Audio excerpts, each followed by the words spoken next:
بالله من الشيطان اللعين الرجيم.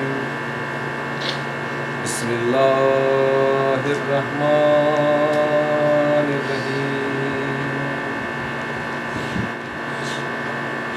منقول ہے جب رسول خدا کی وفات کا وقت قریب آیا تو ملک الموت نے دق البات کیا. ملک الموت کی آواز سن کر شہزادی فاطمہ زہرا نے کہا اس وقت میرے بابا کو بخار ہے، واپس چلا جا. مگر تھوڑی دیر بعد پھر ملک الموت نے آواز دی. شہزادی نے پھر وہی عذر کیا. جب تیسری مرتبہ ملک الموت نے آواز دی تو رسول خدا متوجہ ہوئے اور فرمایا بیٹی یہ ملک الموت ہے جو بچوں کو یتیم اور عورتوں کو بیوہ کر دیتا ہے اور ہر گھر میں حکم خدا سے آتا جاتا ہے. مگر بیٹی یہ تیری دیوڑی کا شرف ہے جو اجازت مانگ رہا ہے. یہ سن کر جناب فاطمہ رونے لگی اور کہنے لگی بابا ہائے اب میں بن باک کے ہو جاؤں گی، اب میرے بچے کس پر ناز کریں گے. رسول خدا نے فرمایا بیٹی میرے نواسوں کو جلد بلاؤ.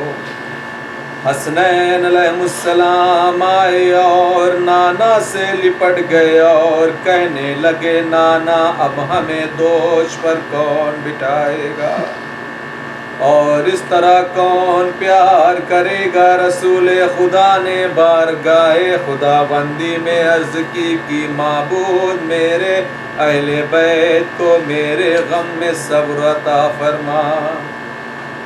پھر فاطمہ سے فرمایا بیٹی اب اسرائیل کو اجازت دے دو. اسرائیل آئے اور بکمال ادب فرمایا کہ حکم خدا یہ ہے کہ اگر آپ چاہیں تو دنیا میں رہیں ورنہ ملاقات کو آ جائیں.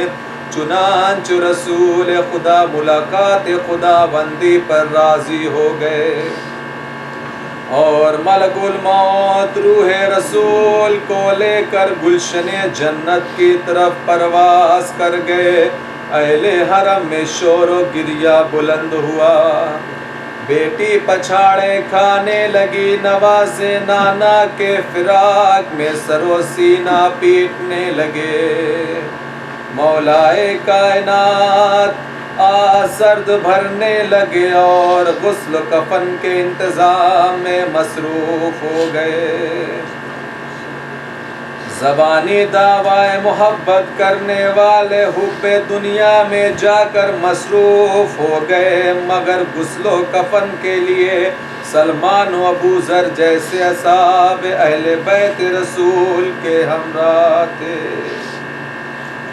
ازادار 28 صفر 11 ہجری کو رسول خدا اس دنیا سے چلے گئے اور 28 صفر سن 50 ہجری کو امام حسن سید مسمون کی بھی شہادت ہوئی، جس کی تفصیل یہ ہے کہ شہادت جناب امیر کے بعد امام حسن اپنے باپ کے جانشین ہوئے. معاویہ جو جناب امیر سے بھی لڑتا رہا امام حسن سے بھی برسر پیکار ہوا. معاویہ نے اپنی حکومت کے قیام کے لیے امام حسن کے ساتھیوں کو خرید لیا تھا، اس لیے بظاہر دوست ہوتے ہوئے بھی دشمن جان تھے. امام حسن نے یہ محسوس کیا کہ امن و سکون کا قیام بغیر صلح ممکن نہیں، اس لیے چند شرائط پر معاویہ سے صلح کر لی اور حکومت اس کے سپرد کر دی. لیکن معاویہ کو امام حسن کا وجود مبارک گوارا نہ تھا، چنانچہ اس نے مختلف طریقوں سے کئی بار امام حسن کو زہر دلوایا مگر مصلحت پروردگار اور برکت قبر رسول سے محفوظ رہے۔ مگر معاویہ نے پھر ایک آخری کوشش کے طور پر روم سے زہر ہلال منگوایا اور مرد ان کے ذریعے جودہ بنت اشعث کے پاس کچھ تحفے تحائف کے ساتھ وہ زہر بھیج کر یہ بھی کہلوایا کہ اگر تم امام حسن کو زہر دے دو تمہاری شادی یزید سے کرا دی جائے گی۔ جودہ موقع کی تلاش میں رہنے لگی، چنانچہ 28 صفر 50 ہجری کی رات میں وہی زہر لے کر حضرت کی خوابگاہ میں آئی تو دیکھا کہ حضرت آرام فرما رہے ہیں اور سرہانے پانی رکھا ہوا ہے۔ جودہ نے اس پانی میں زہر ملا دیا اور اسے ڈھک کر چلی گئی۔ امام حسن خواب سے بیدار ہوئے، وضو کے لیے پانی مانگا مگر دیکھا کہ سرہانے پانی رکھا ہے۔ امام نے وہی پانی صرف ایک گھونٹ پی لیا مگر اللہ رے زہر کا اثر کے امام بے چین ہو گئے اور جناب زینب کو جگا کر فرمایا میں سو رہا تھا کہ خواب میں نانا رسول خدا بابا علی مرتضیٰ اور مادر گرامی کو دیکھا کہ مجھ سے فرما رہے ہیں بیٹا حسن تم جلد میں ہمارے پاس آ جاؤ۔ اے بہن میرے سرہانے جو پانی رکھا تھا وہ کیسا تھا جس کے پیتے ہی میرا جگر ٹکڑے ٹکڑے ہوا جاتا ہے۔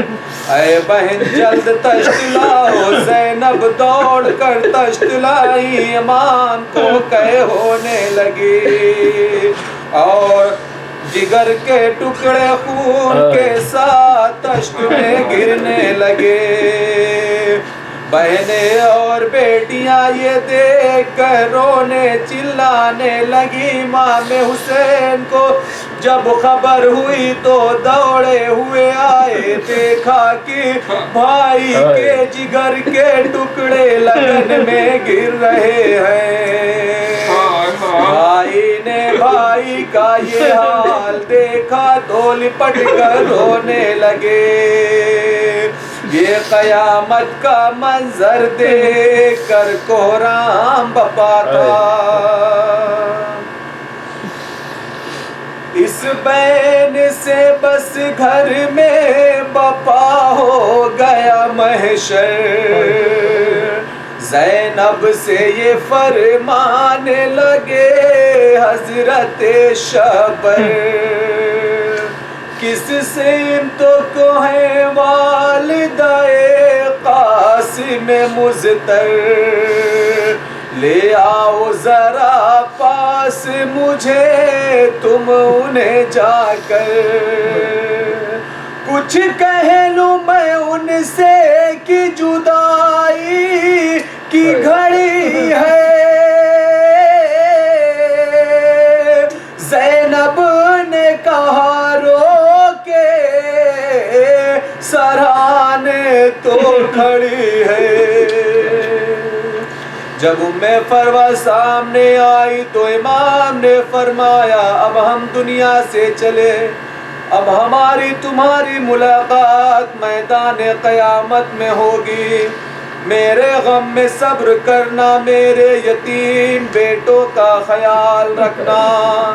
پھر ایک تعویذ لکھا جس کی تحریر یہ تھی، اے بیٹا قاسم جب میرا بھائی کربلا میں نرغے آدھا میں گر جائے تو تم اس تعویذ کو کھول کر پڑھنا اور اس پر عمل کرنا۔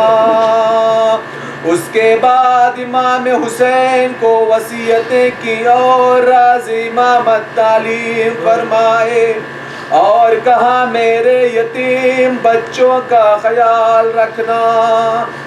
یہ کہتے کہتے موت کا پسینہ پیشانی اقدس پر آیا، روح گلشن جنت کی طرف پرواز کر گئی